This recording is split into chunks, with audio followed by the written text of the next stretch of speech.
Bonsoir Gérard Collomb, merci beaucoup d'être avec nous ce soir sur Europe 1. Bonsoir. Gérard Collomb, première question, parce qu'on aura la carte là dans les toutes prochaines minutes des départements rouges, des départements verts. Savez-vous ce soir si votre département du Rhône sera classé en vert ou en rouge ? Eh bien non, pour le moment, je ne le sais pas encore, mais comme vous le savez, dans les semaines qui viennent, quelques départements qui ont été classés en rouge pourront devenir verts et vice-versa en fonction de l'évolution de la pandémie et aussi, comme l'a dit le Premier ministre, du nombre de places disponibles dans les hôpitaux.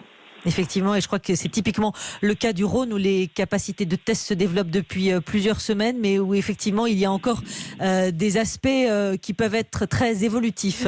Ce qu'a dit le Premier ministre, si vous voulez, c'est qu'aujourd'hui, pour que l'on puisse rester maître de la seconde phase de la pandémie que nous connaissons, c'est que nous puissions avoir un seuil de nouveaux malades qui soit entre 1000 et 3000.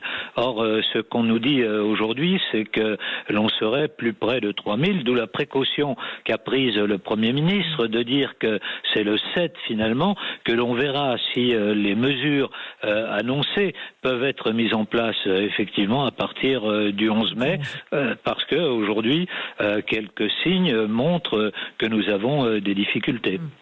Alors précisément Gérard Collomb, vous avez dit aujourd'hui ce sera une obligation de porter un masque dans votre ville à Lyon, dans l'espace public, soyons précis, dans la rue donc, à compter du 11 mai. Le ministère de l'Intérieur le recommande lui fortement depuis cet après-midi, mais n'envisage toujours pas de le rendre obligatoire. Vous comptiez sur le gouvernement pour imposer cette mesure ? Si vous voulez, le problème que je viens de vous exposer montre qu'il faut absolument que nous nous protégions dans les prochaines semaines. Donc nous allons livrer aux Lyonnais des masques gratuits à l'ensemble des Lyonnais. C'est une opération qui va commencer la semaine prochaine.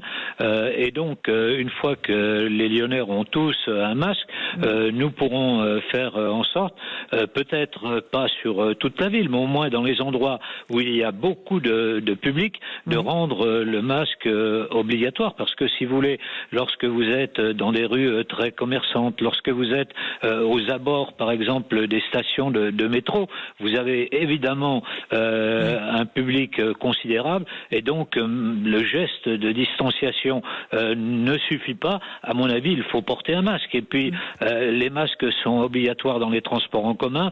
Vous n'allez pas les mettre dans les transports en commun et puis les enlever dès que vous serez dans l'espace public. Vous avez donné votre avis très ouvertement s'agissant de votre ville de Lyon, dans les endroits les plus fréquentés, on l'a bien compris. Mais alors comment vous réagissez aujourd'hui à cette directive, en tout cas à cette opinion du ministère de l'Intérieur qui dit non, on n'impose pas, on n'impose rien. C'est une décision qui va à l'encontre de ce que vous espériez foncièrement. J'espère qu'en tout cas, peut-être pas sur toute la ville, mais pour des temps limités et pour des lieux limités, nous pourrons progresser sur ce point. Vous savez, voyez bien qu'il y a de plus en plus de personnes qui aujourd'hui portent un masque. Et voyez bien, par exemple, en Île-de-France, quand on rouvrira les transports en commun, et le Premier ministre a demandé qu'ils soient rouverts de manière massive, il faudra bien que les gens portent un masque. Et s'ils le portent pour aller dans les transports, pourquoi l'enlèverait-il sur l'espace public ? Bien sûr, mais comment vous l'expliquez alors, Gérard Collomb ? Parce que vous espérez effectivement que cela progresse. Comment vous expliquez que là-dessus... Parce que, me semble-t-il, aujourd'hui, toutes les communes n'ont pas à la fois les impératifs que peut avoir une grande ville comme Lyon. Vous voyez, nous avons des centres commerciaux très actifs qui, dès le 11 mai, vont être pris d'assaut. Nous avons les berges du Rhône, où vous avez des dizaines de milliers de personnes, et je ne suis pas sûr que la distanciation soit toujours bien respectée. Donc, dans ces endroits-là, en tout cas, le port du masque me semble quelque chose de bon sens, et donc le rendre obligatoire dans ces lieux-là contribuera évidemment à faire en sorte que demain, après avoir connu une période de déconfinement, nous ne soyons pas obligés de connaître une période de reconfinement parce que la maladie serait repartie.